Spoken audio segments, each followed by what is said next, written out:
Back now on Newsmax Prime. As we mentioned earlier in this program, the Office of the Director of National Intelligence recently released a large amount of unclassified documents, just made unclassified, recovered during the raid on Osama bin Laden's compound. Now, these documents provide insight into the mindset of the late al-Qaeda leader, and they show that until the very end, bin Laden was always intent on attacking America.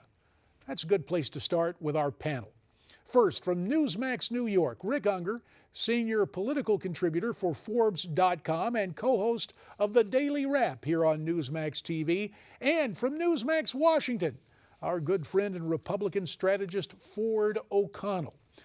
When we reflect on documents like these, Rick, and they show just how intent al-Qaeda remains on attacking the U.S., what is your take on the president's foreign policy today?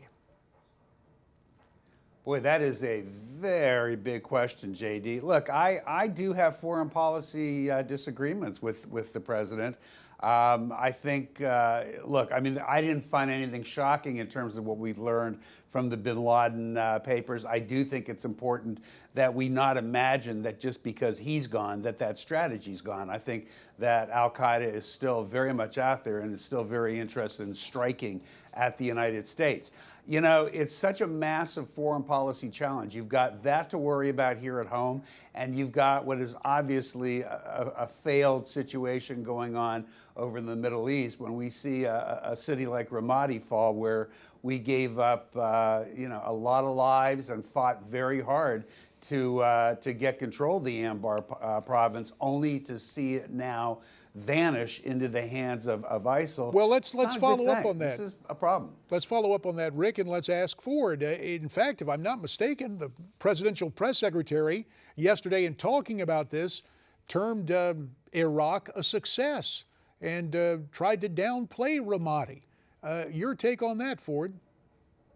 Well, obviously, the White House is trying to sugarcoat their successes or lack thereof against ISIS. Look, ISIS is getting worse. It's in 12 countries in the Middle East and North Africa. And frankly, terrorism overall is getting stronger. The president talks about his foreign policy being based on hitting singles and doubles, and all he's really done is hitting the double plays and strike out. And that's the problem. He doesn't understand that you cannot appease terrorists, dictators, and communist regimes, and because of that, and he doesn't really understand peace through strength, his foreign policy is abysmal, and that's why his rating's at 39%.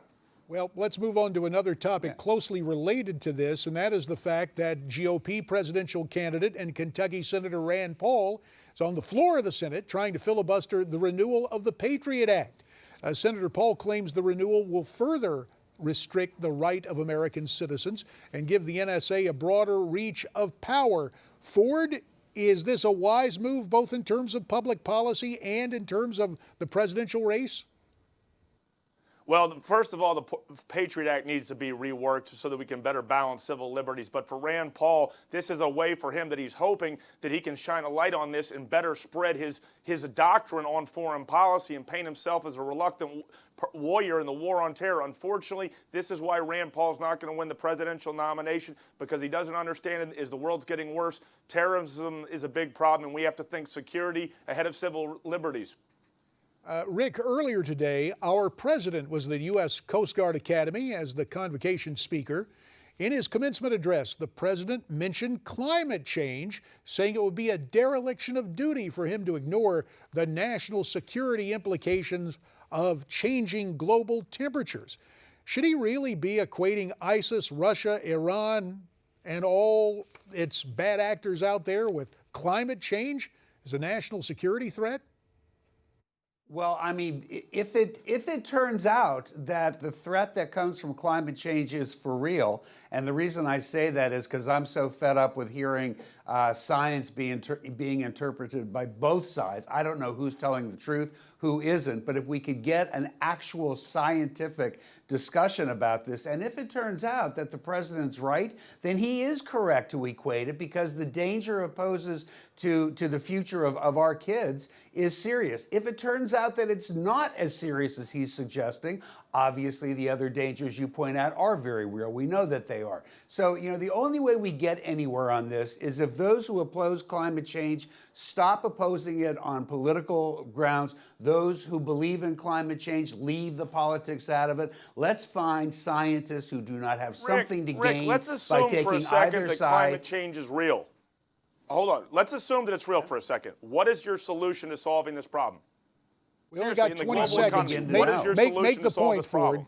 Make your point, Ford. 20 The point seconds. is that the only way, let's just say, assume climate change is real. The only way that you're going to solve this problem is entering into a climate treaty with China, India, and Russia and the world's worst polluters. And given how well our president works with diplomatically right now, don't think that that's going to happen. And basically shutting down every car in the United States isn't going to solve the problem, as the left seems to think it will. You'll just give up. Well, the only way I think the temperatures are going to rise, I gentlemen. didn't say give up. I said work the global community and stop handicapping the United States' economy, especially on energy, because that's how we're going to. We will have to give up on this discussion. You have our thanks. We're coming back.